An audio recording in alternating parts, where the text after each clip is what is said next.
Welcome, dear listeners, to a journey through time and the human soul.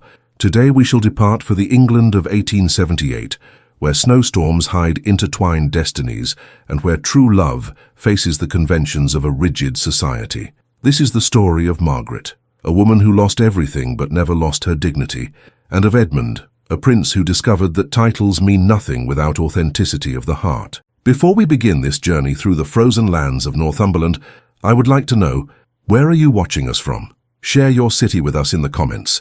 And if this story touches your heart as we hope, don't forget to subscribe to our channel and leave your like. Each gesture of yours encourages us to continue telling these stories that span centuries. Now close your eyes and imagine. Year winter of 1878. Location, Northumberland, England. The wind howled across the fields of Northumberland like a wounded wolf, carrying with it ice crystals that cut the skin like tiny silver blades. It was the most violent storm the region had known in decades, and Edmund de Ravensholm guided his exhausted horse through the white darkness, his fingers numb even under the finest leather gloves that London could offer. He was no longer the prince at that moment, just a man lost in the icy immensity, with diplomatic documents hidden under his coat and his heart weighing more than the ice accumulating on his shoulders. The mission in Scotland had ended, but the true journey was just beginning. It was when he spotted the flickering light escaping through the cracks of an old stone stable that his soul, as frozen as the air around him, felt the first warmth in months. The horse neighed, recognizing shelter, and Edmund dismounted with movements stiff from the cold. He pushed open the weathered wooden door, and what he saw made him stop at the threshold as if he had found a miracle in the middle of the storm. There, wrapped in a faded but clean shawl, a woman with chestnut hair framing her porcelain face, while she cradled a baby against her chest. In the light of the single candle that illuminated the place, she looked like a Renaissance Madonna lost in time. Her blue eyes lifted, and Edmund felt the world tilt on its axis. It was Margaret Fairfax, the literature teacher he had met 2 years before, whose intelligent smile and conversations about Byron had haunted him in dreams ever since. Margaret, the word escaped his lips like a whispered prayer. She recoiled, pressing the baby against herself, and Edmund realized she hadn't recognized him under his grown beard and travel clothes. For a moment that seemed eternal. Only the wind and the baby's small sounds broke the silence. "Forgive me, miss," he said, regaining his composure and removing his hat. "The storm, I need shelter." Her eyes studied him carefully, as if trying to decipher poetry in a foreign language. Then, almost imperceptibly, her lips parted in silent surprise. How could fate be so cruel, or so merciful? Margaret nodded slowly, the movement as subtle as silk brushing against silk. She said not a word, but moved slightly aside to give him space, and Edmund entered the stable, carrying with him the cold of the night and the weight of 2 years of memories. The baby in her arms was tiny, perhaps 3 months old, wrapped in blankets that had known better days. His dark little eyes blinked curiously at the stranger, and something in Edmund's chest tightened unexpectedly. "What is his name?" he asked, referring to the child, his voice softer than he intended. "Thomas," she replied, and the word carried a weight that Edmund couldn't decipher. It was the name she had mentioned admiring, that golden spring afternoon 2 years before, when they discussed romantic poets in the Morrisons' garden. "Thomas," she had said then, "is a name that carries strength and simplicity." Edmund noticed she still wore the silver brooch he had given her, a small rose with intertwined initials that gleamed discreetly over the dark fabric of her dress. His heart leaped at the discovery, but he kept his expression neutral. "I am Thomas Whitmore," he lied, using the pseudonym that accompanied him on that mission. Fabric merchant returning from Edinburgh. She studied him again, and Edmund had the disconcerting impression that she could see through his words as through transparent glass. Margaret had always been like that, too perceptive for her own good, capable of reading between lines that others didn't even know existed. The cold cut through the stone walls, and Edmund removed his heavy coat, offering it to her without words. Margaret hesitated for a moment, that stretched like a sigh, then accepted, wrapping herself in it along with the baby. Her perfume, jasmine mixed with something indefinable that was uniquely hers, rose to him, and Edmund had to move away to the window to hide the turmoil that took over his features. Outside, the storm roared with renewed fury, as if it wanted to keep those two destinies trapped in that moment suspended in time. And perhaps that was exactly what the world needed, for them to stay there protected from the rest of reality, until they could find the words that had been lost the last time they met. But Edmund knew that morning would come, and with it, all the complications that his position brought. For now, however, he allowed himself to pretend he was just Thomas Whitmore, and she just Margaret, as if time hadn't passed and the world didn't exist beyond those four walls. Dawn arrived pale and hesitant, filtering through the cracks like unfulfilled promises. The storm had diminished to an icy drizzle, and Edmund woke to find Margaret already up, preparing something that could generously be called tea with the meager provisions she possessed. She moved with the silent grace of one who had learned not to make noise, not to disturb, to exist on the edges of the world. Even in such adverse circumstances, she maintained the upright posture that spoke of her refined education. "Where were your parents when—" Edmund began, but the words died when he saw the shadow that crossed her face. "Cholera," she said simply, the word cutting the air like broken glass. 1876. In less than a week, there was no one left. She handed him the tin cup with weak tea, and their fingers touched briefly. Edmund felt the coldness of her skin, and understood that the cold she carried didn't come only from winter. "I was a private teacher in the house of the Barons of Westfield," Margaret continued, her voice remaining firm as a taut rope. "Literature and French for the family's daughters. I had a small room in the attic, a window that looked out to the rose garden." She stopped, cradling Thomas, who had begun to stir, and Edmund saw her hands tremble slightly. "Until they discovered my condition," the word came out laden with shame that wasn't hers, but that the world had deposited on her shoulders. "Lady Westfield accused me of stealing her family jewels. She said that a woman in my position had certainly sold herself for money." Edmund felt anger rise through his throat like liquid fire. He knew the Westfields, small men with big titles and even smaller hearts. "I was expelled in the dead of night without references, with nothing but the clothes on my back and the savings I had kept." Margaret looked through the small window, as if she could see the past unfolding in the frozen fields. "I survived giving clandestine lessons to merchants' daughters who wanted refinement, until Thomas was born." She kissed the baby's forehead with infinite tenderness, and Edmund understood that all the love she couldn't give to the world had concentrated in that small life. "And the child's father?" he asked, though something in his chest protested against the question. Margaret looked directly into his eyes for the first time since he had entered the stable. There was defiance there, and dignity, and something that seemed almost amusement. "Some questions, Mr. Whitmore, carry more weight than they seem," she said, and Edmund felt he had been measured and somehow found wanting. The baby began to cry, and Margaret moved away to tend to him, leaving Edmund with the disturbing certainty that there was much more to that story than she was willing to reveal. The morning advanced with the slowness of frozen honey, and Edmund realized he couldn't simply leave and abandon Margaret and Thomas to the mercy of cold and solitude. There was something magnetic about that woman that pulled him like the moon pulls the tide, and he found himself inventing reasons to stay. "Thornfield Manor is only 2 miles from here," he said, feigning casualness while adjusting his horse's reins. "My aunt, Lady Adelaide, always receives travellers who need temporary shelter." Margaret studied him with those eyes that seemed to see through all layers of pretense until reaching the naked truth underneath. "That's very kind of you, Mr. Whitmore, but I don't accept charity." "It's not charity," Edmund replied, and there was real urgency in his voice now. "It's common humanity in difficult times." She hesitated, and Edmund saw the silent battle being waged behind her blue eyes. Pride against necessity, dignity against pragmatism. Finally, she looked at Thomas in her arms and sighed almost inaudibly. "Very well, but only until the road is passable." The journey to Thornfield was made in silence, Edmund walking beside the horse where Margaret and Thomas rode. The cold had subsided, but still bit at cheeks and turned each breath into small clouds of vapor. It was when they arrived at the manor, when Edmund asked one of the servants to prepare quarters in the east wing, that Margaret found the papers that had fallen from the inner pocket of his coat. Papers with the royal seal and formal addressing, His Highness, Prince Edmund de Ravensholm. Edmund turned to find her holding the documents, her face pale as the snow that still covered the gardens. "You lied to me," she said, and there was real hurt in her voice.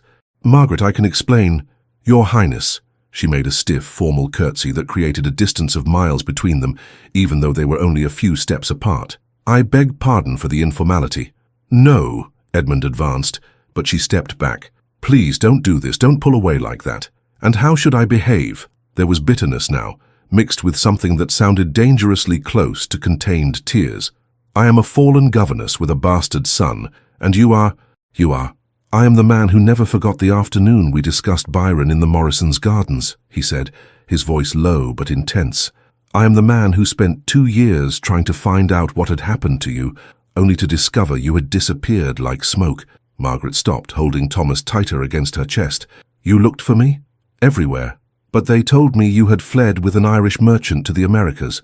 I believed it because it seemed possible that you had found a better life away from here." She stared at him for a long moment, and Edmund saw something change in her face, as if a door closed long ago had opened just a crack. "Perhaps," she said finally, "we should talk." Lady Adelaide Thornfield was a woman who had learned to read between the lines as others read newspapers.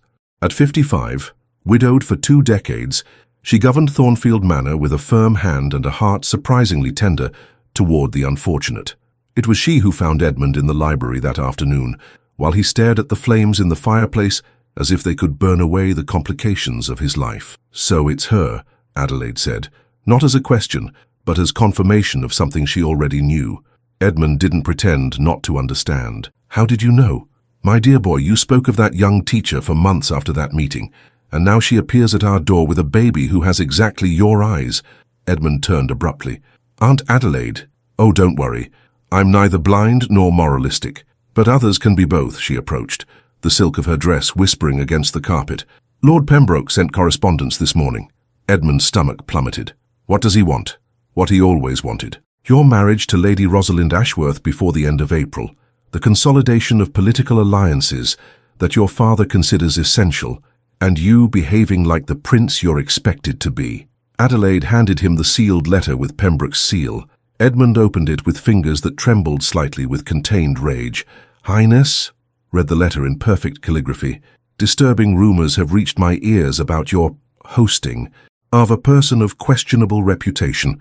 I remind you that your position in the line of succession depends not only on birth but on proper conduct. The engagement ceremony with Lady Rosalind is scheduled for April 1st.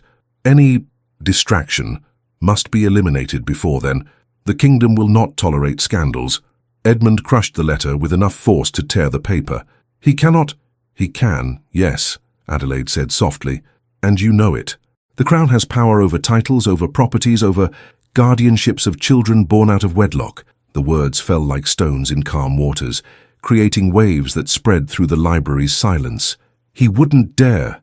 "Edmund," Adelaide placed her hand on his arm, "Pembroke would dare anything if it served his purposes.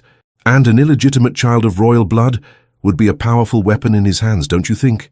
Edmund looked through the window, where Margaret walked through the snow-covered gardens with Thomas in her arms, showing him the bare branches of the rose bushes, as if they were treasures. Even at that distance he could see the tenderness in her movements, the way she protected the child from the wind. The idea of Pembroke getting near them made something fierce and primitive awaken in his chest. "What do you suggest?" Adelaide smiled, and there was steel beneath the softness of her expression. "That you stop acting like a prince and start acting like a man. But be quick. Time is running out faster than you imagine."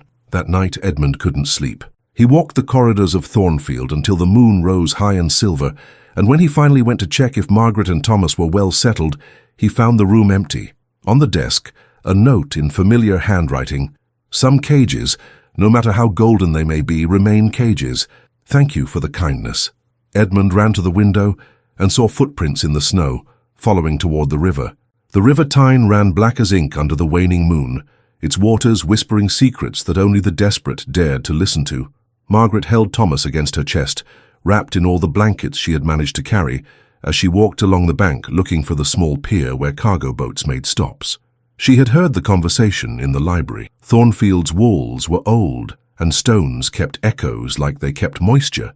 Every word from Adelaide had fallen on her heart like ice. Guardianships, scandals, powerful weapons. She would not allow Thomas to become a piece in the political game of powerful men, no matter what it cost her.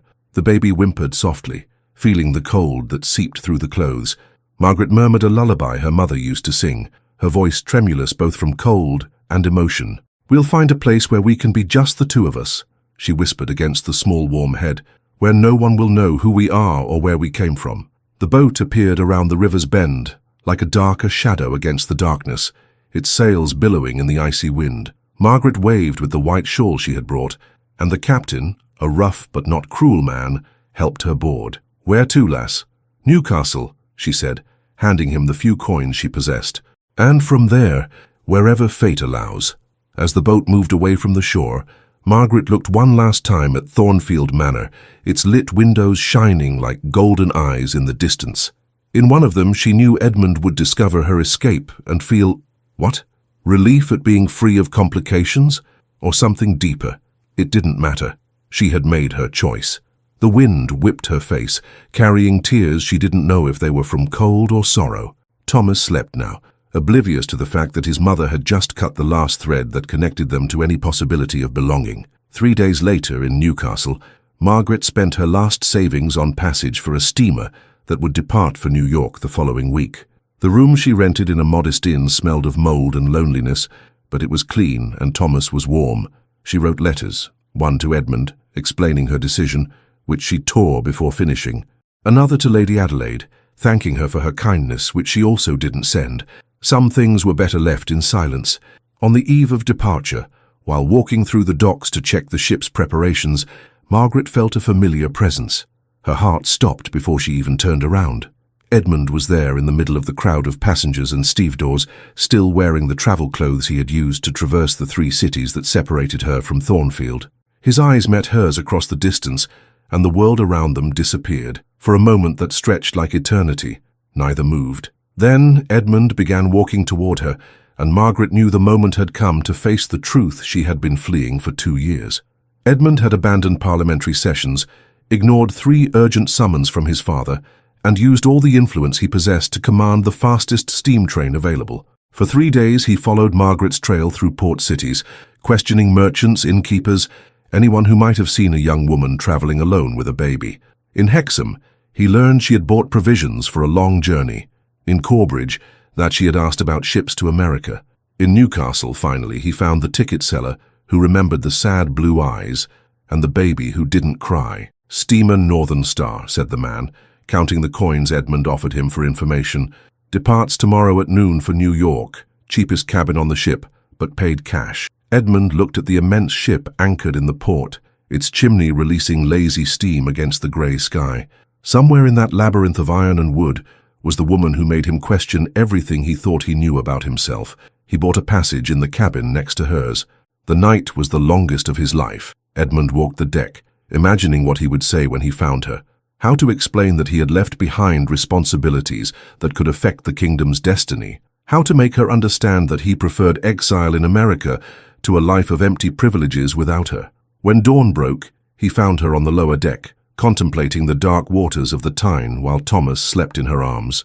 The morning wind played with her hair, and she looked like a figure from a melancholy dream. "Margaret," she turned, and Edmund saw she wasn't surprised, as if she knew he would come, as if a part of her had been waiting. "You should be in London," she said, but her voice carried no reproach, only infinite sadness. "London can wait, you cannot." "Edmund," she began, but he interrupted her. "No, let me speak first. Let me say the things I should have said 2 years ago, when I was just a young fool too stupid to recognize love when it knocked at my door." The steamer let out a long whistle, announcing the imminent departure. Around them, passengers were saying goodbye to family members who would stay, but Edmund could only see Margaret's eyes, where he read a mixture of hope and fear. "Come with me," he said, extending his hand. "Not to my cabin, but to talk where we can have privacy. There are things you need to know about Lord Pembroke, about the accusations against you, about Thomas," she completed softly. Edmund nodded, feeling his heart beat against his ribs like a caged bird. "About Thomas, too." Margaret looked at the baby in her arms, then at Edmund's extended hand, then at the horizon that awaited them beyond the port. When she finally placed her hand in his, Edmund felt as if the entire world had reordered itself around them. The ship departed carrying 2 fugitives toward an uncertain future, but for the first time in years, Edmund felt he was sailing in the right direction. Edmund's cabin was modest by a prince's standards, but luxurious compared to the Spartan quarters Margaret had been able to afford.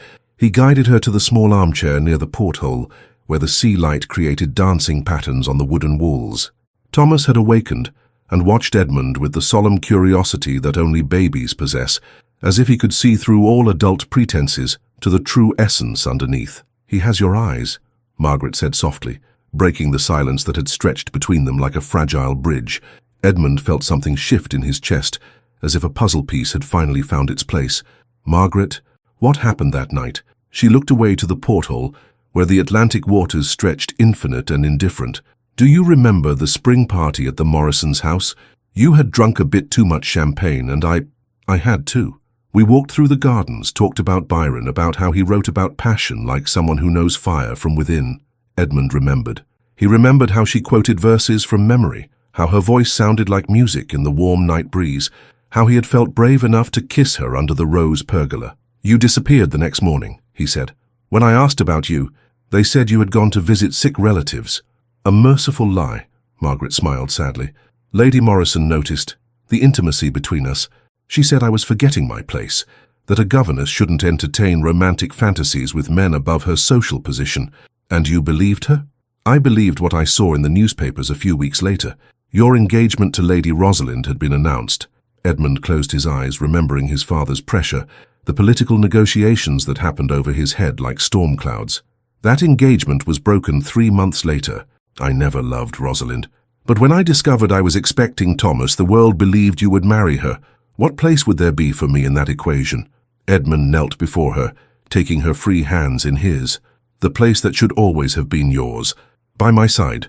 Margaret studied him with those eyes that saw everything, and Edmund knew he was being measured not by his title or position, but by the man he was when all external layers were removed. "Lord Pembroke orchestrated everything," he said, the words pouring out in a torrent now. "The false accusations against you, the rumors about your escape with an Irish merchant. He needed you to disappear, so I would have no alternative but to accept the marriage he had arranged." Margaret's eyes widened. "How did you find out?" "I hired investigators. I followed paper trails, bribed servants, used every resource I possessed. The jewels you supposedly stole were found in Lady Westfield's room, where they had always been. The Irish merchant who supposedly seduced you never existed." Margaret kissed Thomas's forehead, and Edmund saw silent tears streaming down her cheeks. "Why didn't you look for me sooner? Why did you wait 2 years?" "Because I'm a coward," Edmund said simply. "Because it was easier to believe you had chosen to leave than face the possibility that I had failed to protect you when you needed it most."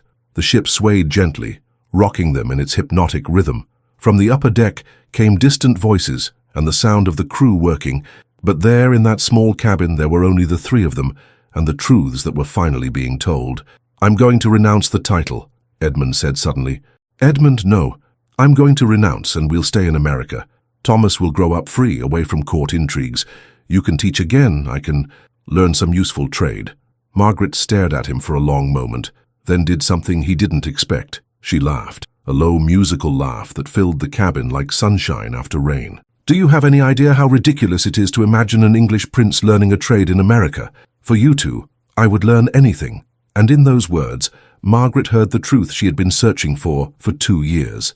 Not the words of a prince making grandiose promises, but of a man discovering what really mattered. Thomas chose that moment to extend a small hand toward Edmund, who took it with infinite reverence. "Hello, Thomas," he whispered. "I'm your father." And for the first time since he had been born, the baby smiled. 3 days at sea had created an intimacy that 2 years of separation couldn't destroy. Edmund discovered that Thomas liked to be cradled while he hummed melodies he had learned in childhood, and Margaret discovered she could laugh again, genuine laughter that bloomed like flowers after a long winter. They walked the deck at evening, Thomas fascinated by the seagulls that followed the ship. The Atlantic stretched around them like dark blue silk, and the salty air carried promises of new lands and fresh starts. "Do you know what haunted me most these 2 years?" Edmund said, watching Margaret point out the birds to Thomas. "It wasn't losing you, though that was devastating. It was realizing that everything in my life was empty. Empty ceremonies, empty conversations, empty purposes." Margaret turned to him, the wind playing with her hair. "And now? Now I feel like I'm waking up for the first time, like my real life is beginning at this exact moment, on this ship, with you two." A passenger approached, a middle-aged merchant who had been trying to strike up conversation for the past few days. "Beautiful afternoon for a family to travel together," he commented cheerfully. Going to establish business in America. Edmund and Margaret exchanged glances, and something passed between them, a silent understanding, a decision made without words. My wife and I are looking for a new beginning, Edmund said, and the world seemed to reorganize itself around those words. The merchant continued on his way with a friendly wave, leaving them alone again. Margaret had stopped walking and was staring at Edmund with an indecipherable expression. Your wife, if you'll accept to be, he said, and there was real vulnerability in his voice now, as if he were offering not just his position or wealth, but his soul, not as political convenience or social arrangement, as true union between two people who chose to find each other through all the chaos of the world. Margaret looked at Thomas, who had fallen asleep against her shoulder, then at the horizon where the sun was setting in layers of gold and purple. Edmund, do you understand what you're proposing? A prince cannot simply— A prince can do exactly what a man can do, he interrupted. He can choose love instead of duty, truth instead of convenience, family instead of politics. And then, when we arrive in America and reality sets in, when you discover that being a merchant or farmer is harder than you imagine, when you miss the privileges, the automatic respect, the life you left behind. Edmund took her free hand, intertwining their fingers. Margaret, you know me better than that. I lived among privileges, but never felt privileged. I received automatic respect, but never truly respected myself. The life I left behind was golden on the outside and empty on the inside. He moved closer, speaking low so as not to wake Thomas. Do you know when I felt most alive in recent years? That night in the stable, when I was just Thomas Whitmore and you were just Margaret, when there were no titles between us, just us. Margaret closed her eyes, and Edmund saw the battle being fought on her face, between the dream she had never dared fully nurture, and the fear of believing that happiness could be possible. If I say yes, she whispered, there will be no going back, for either of us. I don't want to go back, Edmund said with absolute conviction. I want a future. With you, with Thomas, with other children we might have, God willing. I want to wake up every day knowing I chose real life instead of expected life. Margaret opened her eyes and looked at him, and Edmund saw tears there, but they were tears that shone like stars. Then yes, she said, and her voice was whisper and song at the same time. Yes to new beginnings. Yes to truth. Yes to choosing love in a world that values everything but that. Edmund kissed her as the sun set over the Atlantic, and when they separated, both were crying and laughing at the same time. Thomas woke in Margaret's arms and looked at them with solemn baby approval, as if he knew something important had just happened. That night, for the first time in 2 years, all three slept in complete peace. The steamer Northern Star had been sailing for almost a week when the storm arrived. It wasn't like the snowstorms of Northumberland. This was oceanic fury that made the ship rock like a toy in the hands of a capricious child. Edmund found Margaret in the small common salon, pale and holding Thomas against her chest while trying to keep her balance. Other passengers seemed equally seasick, but there was something different about her pallor. Margaret, are you well? It's just the ship's movement, she said, but Edmund knew her too well to believe the merciful lie. It was when the captain appeared in the salon, his face grave under his grizzled beard. Ladies and gentlemen, I'm afraid we must return to Newcastle. The weather is worsening and we've received signals that other ships are experiencing difficulties. It's better to wait for it to pass. A murmur of disappointment went through the salon, but Edmund felt something different, as if fate were intervening again, offering them a chance to resolve things properly before cutting all ties with England. Margaret looked at him when he knelt beside her chair. It's a sign, she said quietly. Of what? That running away isn't the answer, that some battles need to be fought, not avoided. Edmund studied her face, seeing determination grow where before there had been only fear. You want to go back? I want you to fight, she said, her voice firm despite the pallor. Not for position or title, but for us, for Thomas. So he grows up knowing his father didn't flee when things got difficult. The return to Newcastle took 2 days, and Edmund used every moment to elaborate a plan. He sent coded telegrams to allies in London, requested urgent meetings, mobilized resources he had forgotten he possessed.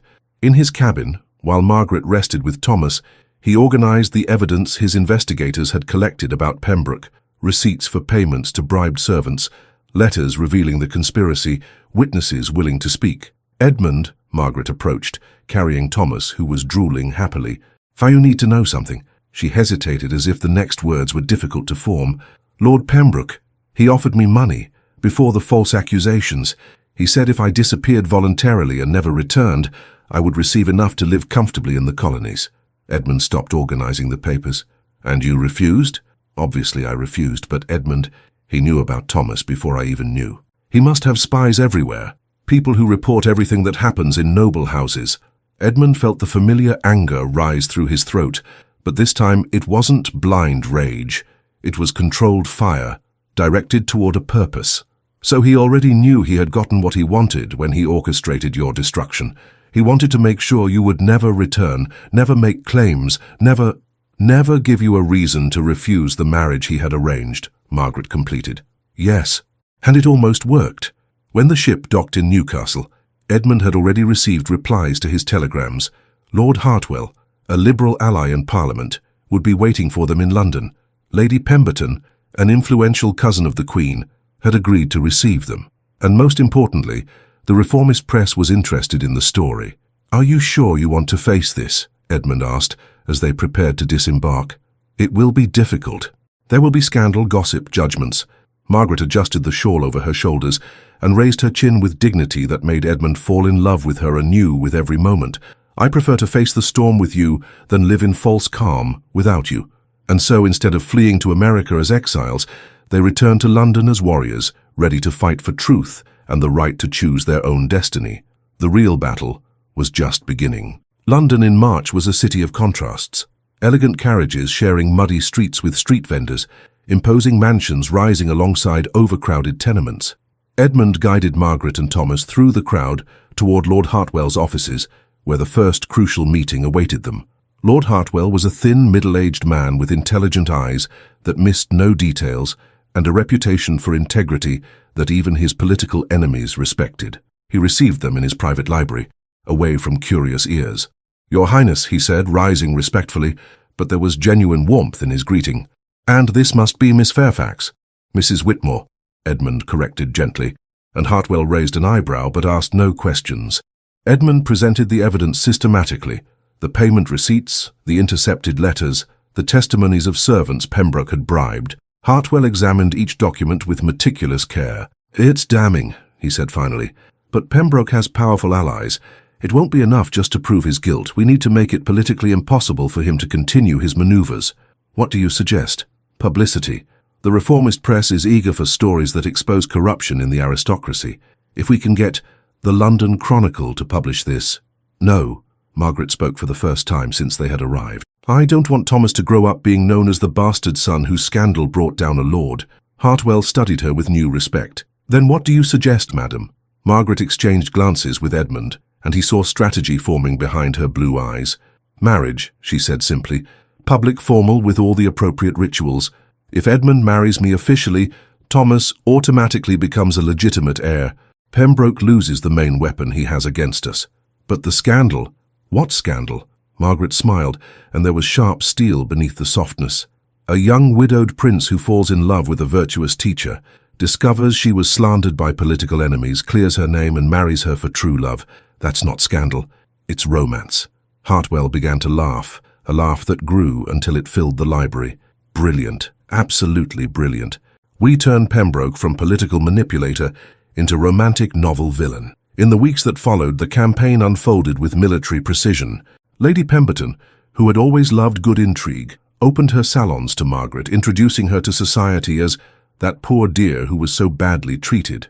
The press, directed by Hartwell, began publishing articles about "Love Conquers All" and "The Courage of a Prince Who Defies Conventions for True Love." Pembroke tried to counterattack, but his weapons had turned against him.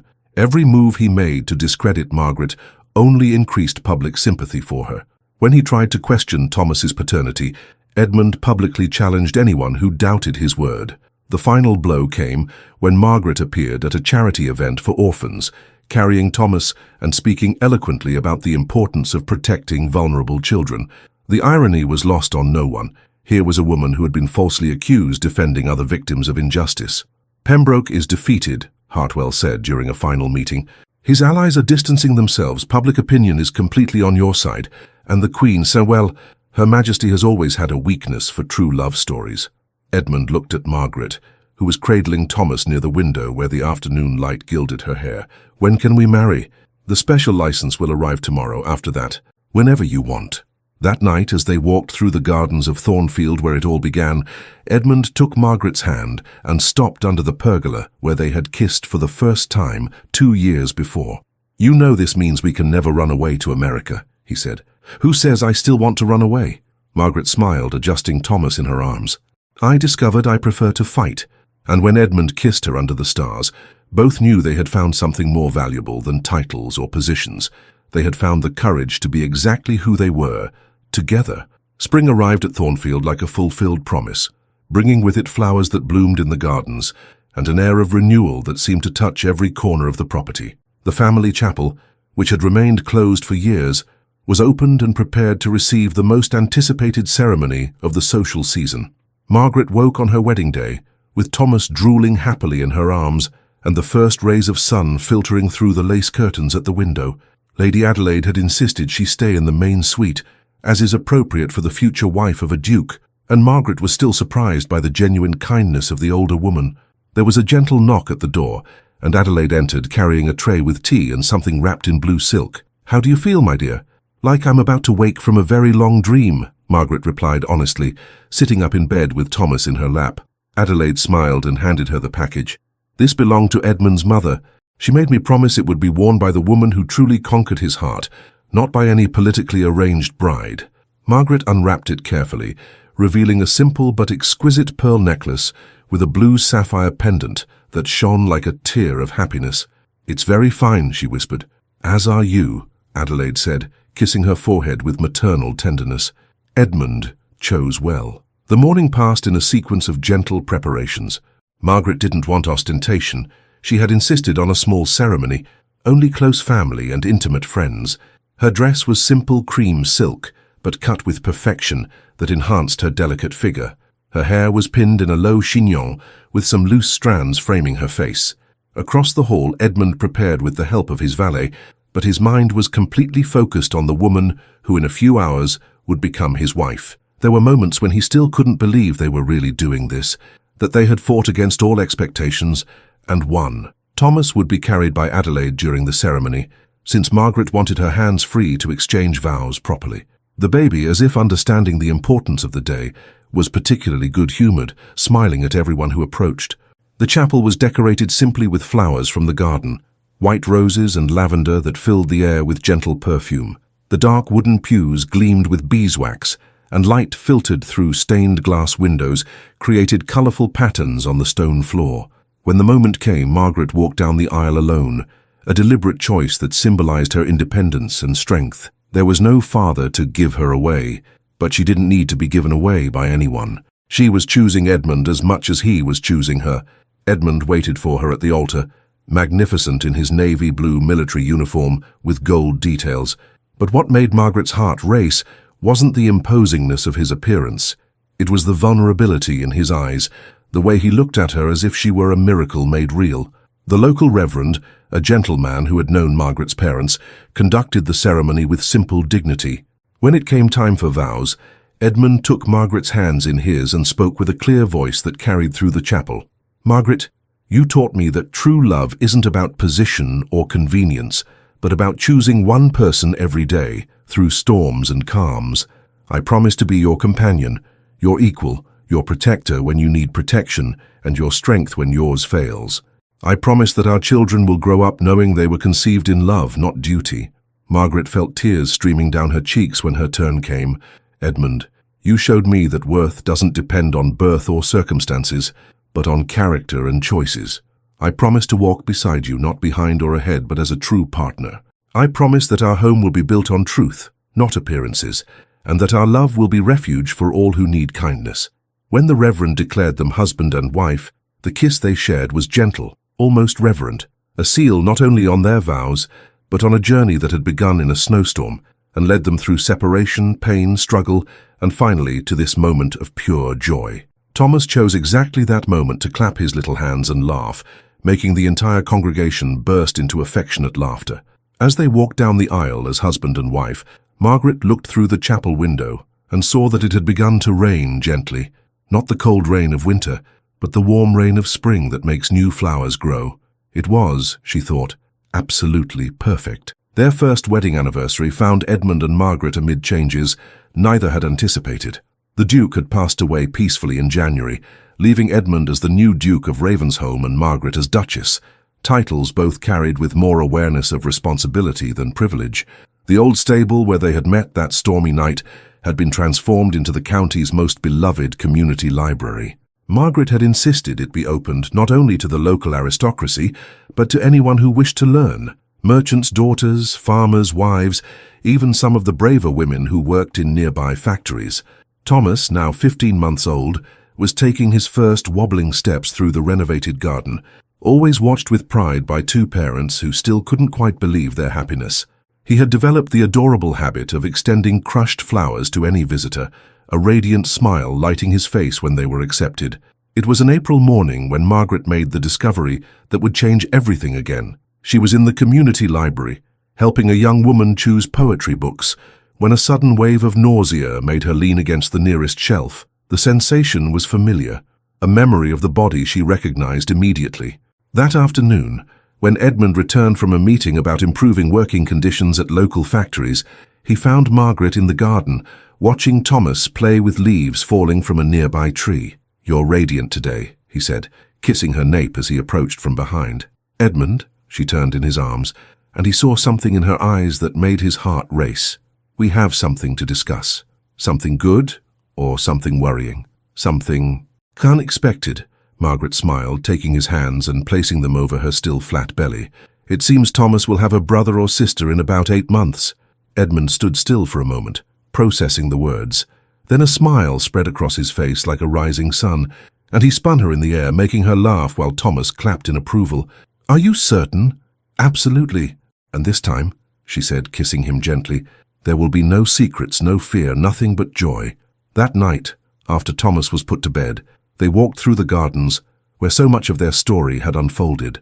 Spring was in full glory, flowers blooming in all directions, the air sweet with the scent of apples and the distant sound of laughter from the village, where one of Margaret's schools had organized a small fair. "Sometimes I wake up and fear all this is a dream," Margaret confessed as they stopped near the fountain Edmund had built, at the exact spot where they had found each other again. "If it's a dream," Edmund said, wrapping her in his arms, "then it's the kind of dream worth any reality." Margaret nestled against him, listening to the steady beat of his heart and feeling life growing within her. Around them, Thornfield gleamed under the stars, its windows lit not by loneliness anymore, but by true home. "Do you know what was the greatest discovery of this past year?" she asked. "Tell me. That happiness isn't the absence of problems, but the presence of true love to face them together. That family isn't about blood or position, but about the daily choice to care for one another." Edmund kissed the top of her head, breathing in the scent that was uniquely hers. "And that some storms," he added, "bring us exactly where we need to be." That night, as they prepared for sleep in their room that had become a sanctuary of intimacy and trust, Margaret looked through the window at the fields where wildflowers gleamed under the moon and knew she had found what she hadn't even known she was looking for. Not just love, but home. Not just survival, but purpose. The storm that had brought them together had passed, but what it left behind was more valuable than any treasure. A family built on truth, a life built on conscious choices, and a love that had withstood everything the world had thrown against it, and it would grow even stronger in the years to come. 5 years passed like pages of a beloved book, each marked by small miracles and everyday joys. Thornfield's gardens flourished under Margaret's care, who had discovered an unexpected talent for botany, and the property had become a model of how land and care could work in harmony. Thomas, now 6 years old, ran through the manor's corridors with the confidence of one who knew he was unconditionally loved. His dark hair gleamed in the sun as he taught his younger sister, Catherine, to identify different types of flowers in the garden. The 4-year-old girl followed him devotedly, her blonde locks fluttering like golden silk. The youngest, William, had arrived 2 years before, bringing with him a cheerful disposition that brightened any environment. At 2 years old, he already showed signs of having inherited his mother's sharp intelligence and his father's gentle determination. Margaret watched the three playing from the library window, her hand resting instinctively on her belly that was beginning to show signs of the 4th child who would arrive in autumn. Edmund approached from behind, wrapping her in his arms, in a gesture that had become as natural as breathing. "Any regrets?" he asked, whispering against her ear. "About having 4 children? Or about marrying a stubborn duke who insists on transforming the entire property into an experimental school?" She turned in his arms, smiling. "Both. None," she said, kissing him gently. "Not a single one." The school Margaret had established had grown beyond her most optimistic expectations. What had begun as informal lessons for some local girls had become a respected institution that attracted students from throughout the county. Edmund had converted the manor's west wing into proper classrooms, and they had hired 3 additional teachers to meet the growing demand. More importantly, it had changed how education was viewed in the region. It was no longer the exclusive privilege of the rich, but a recognized right of any child who wanted to learn. The results were visible not only in farmers' daughters who could now read and write, but in the growing prosperity of the entire area. "Lady Pembroke wrote again," Edmund said, showing a letter that had arrived that morning. "She wants us to consider expanding the model to Yorkshire." "And what did you reply?"